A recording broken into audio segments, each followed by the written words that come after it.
So hello student, welcome to Genius Print. This is Tushar and I hope all of you are doing well and your preparations I think continuing for your exam because this is October in the finishing moment. So October in the end of this November I think this exam will be conducted if no delays is occurred.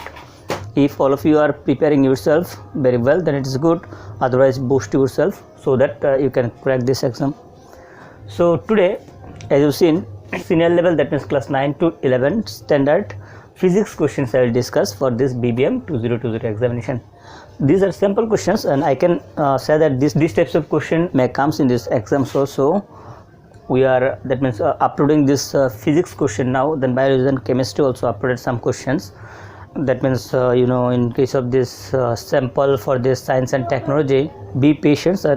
The next video I also upload this regarding this next topics, and also the biography of computer scientists who are mentioned in our the BBM examination website. Okay, so without wasting time, so let's start.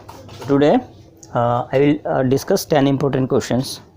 So your first question is, the force of gravitation between two bodies does not depend on, okay, the force of gravitation does not depend on what?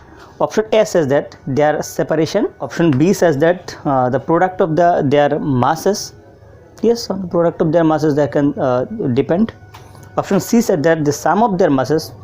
No, sum of their masses is not the correct answer. And option D is this gravitational constant. Yes, depend. So our question is, the forces of gravitation between two bodies does not depend. So does not depend, that means option C, that is the sum of their masses. All of you know that gravitation, suppose m1 and m2 are the mass of two objects and their distance between suppose d, therefore force is directly proportional to that of m1 into m2 divided by d square. This is the universal law of the gravitation.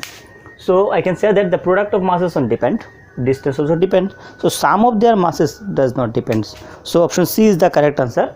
That is for question number 1, option C is the correct answer. Okay, so let's discuss the next question. Question number 2 says that the acceleration due to gravity, okay, acceleration due to gravity has the same value everywhere in the space. I cannot say it. Option B says that has the same value everywhere in the earth. It can. And has the same value. Option A says that has the same value everywhere in the space. Yes, it may be a correct answer. Option B also may be a correct answer, but I cannot say it. These are. Option C that varies with the latitude on the earth. Yes, this is regarding this question number. The acceleration due to gravity varies with the latitude of the earth. That means the latitude of the earth if increases or decreases, that means changes, then acceleration due to gravity also changes. So regarding these questions I think option number C is the correct answer. Okay, so 2 is question number, option number C is the correct answer. So now question number 3, the Newton's law of gravitation is applicable to. So option A says that bodies of the solar systems only. Option B says that bodies on the earth. Option C says that planet only, and option D says that all bodies of the universe. Newton's law of gravitation, we know that these are applicable to all things, that means in our solar systems available. So regarding these questions, option D is the correct answer. That is question number 3 is option D is the correct answer. So now question number 4, the force that causes acceleration and keep the body moving along the circular path is acting. Okay, suppose it's a circular path. When the body is try to moving this circular path, then see the force is acting on the, that means toward the center. Okay, so toward the center, and this force is called what? This force is called the centripetal force. So option A says that towards the center. Yes, we saw that is the correct answer. Option B says that away from the center is not correct. Option C along the tangent of the circular path, it also not correct. Option D says that in the directions of the circular motion. So according to this question, that is option A is the correct answer. So 4 is option A. Okay, now Question number 5. Okay, all bodies whether large or small fall with the same force. All bodies whether large or small falls with the same force. Option B, same acceleration. Option C, same velocity. And option D, same momentum. So this question number, I think option B is the correct answer. There is same acceleration. There is 5 is option number B, because all of you know that if two object falls from the same height, then they are basically falls due to the falls due to gravitations, and it is same for all this object. So it is acceleration, that means it's depend on the same acceleration is same for both of these bodies. Okay, so option B is the correct. And now question number 6 says that weightlessness experienced while obtaining the earth in a spaceship is the result of, okay, option A, zero gravity. Option B, inertia. Option C, acceleration. Option D, center of the gravity. So weightlessness basically experienced on the zero gravity. That means whenever an different astronaut, whenever they went or goes generally in the space, they do not experiences any kind of gravity. So gravity is zero, and for that reason they feels weightlessness. So this weightlessness actually experienced in the zero gravity. That is option A is the correct. So regarding this question number 6, option A is the correct answer. Now question number 7. When an object falls freely to the earth, yes, freely to the earth, the force of the gravity is option A, opposite to the directions of the motion. Opposite to the directions of the motions, we cannot say. Option B, in the same directions as that of motions. Yes, it may be. Suppose whenever object is falling like that, then it is actually in the same directions as that of the motions. Option C, it is 0, is not correct. Option D is constant, that's also false. So therefore option B, in the same directions of that motions, will be the correct answer.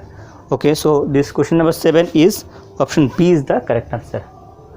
Okay, so now question number 8. Okay, so question number 8, the motions of the moon around the earth is due to motion of the moon around the earth. Suppose if it is earth, and if it is moon, then it is revolving around the earth. So our question says that the motions of the moon around the earth is due to what? Option A, centrifugal force. Centrifugal force, I cannot say it. The centripetal force, yes, it may be correct answer. Option C, neither A nor B is not be correct answer, because option B is correct, and option D is both is also wrong. Therefore it is called the force is acting on this is called the centripetal force. Centripetal force. And all of you know that what is centripetal force, which is centrifugal force. Centrifugal force is basically work towards the object, that means in the directions like that, in the outward the directions, and centripetal force is, that means toward the direction, that is toward the center of the directions. So moon is actually attracted by our earth's gravity, so as a result it is revolving around this, and so this kind of force is called the centripetal force. So for that reason our according to this question, so option I think in B is the correct answer. Yes, question number 8 is B is the correct answer. Okay, so now question number 9. So question number 9 says that the weight of a body at the center of the earth is, weight of a body at the center of the earth. Suppose if it is earth, suppose it is earth. Okay, so this is the center. This is the center. Now question says that the weight of the body at the center, that means there is zero gravity. Gravity is equals to 0. Therefore weight of an object is obviously 0, because under this zero gravity we cannot determine this weight. So our option A says that it is 0, B it is infinite, C it is same as that of the other places. No, it's not correct. Option D says that is slightly greater than this at a pole. No. So option I think A is the correct answer, because here gravity is 0, therefore weight is also 0. So for that reason, question number 9, option A is the correct answer. Option A is the correct answer. Now question number 10. Okay, weight of an object is the gravity of the matters it contains. No, I cannot say. That means whatever gravity is not the weight. Whatever, yes, gravity is necessary for calculating this weight, but the gravity is not only the answer. Option B refers to its inertia. No, it do not actually refers to its inertia. C is the same as its mass but expressed in the different unit. No, I cannot say it. Option D is the force with which it attracted to the earth. Yes, the force with which it is attracted to the earth is the weight of an object. Suppose it's an object. If it is the surface of our earth, then it is actually works on that part, and if it is suppose if it is the surface of the earth, then object is applied a force on that earth. So this force is basically the weight, and it is, yes, due to gravity, but due to gravity itself is not the correct answer. So for that reason, option D is the correct answer. So for question number 10, option D is the correct answer. Okay, so here I have discussed 10 important questions. I hope all of you have enjoyed these sessions, and I will request to all of you, please like our video and share it with your friends, so that they can also enjoy this video or sessions, and also get this question regarding this examination. And another thing is that you should please subscribe our channel, so that we can grow, you can also get this video. And finally, you can also follow in our Instagram channel, Genius Print namely. So here you can write your comments and requirements, whatever things your problems are facing. So I will request all of you, please like, share and subscribe our channels, and follow on the Instagram channel also. Okay, so up to this, here I have discussed any better question. Thank you.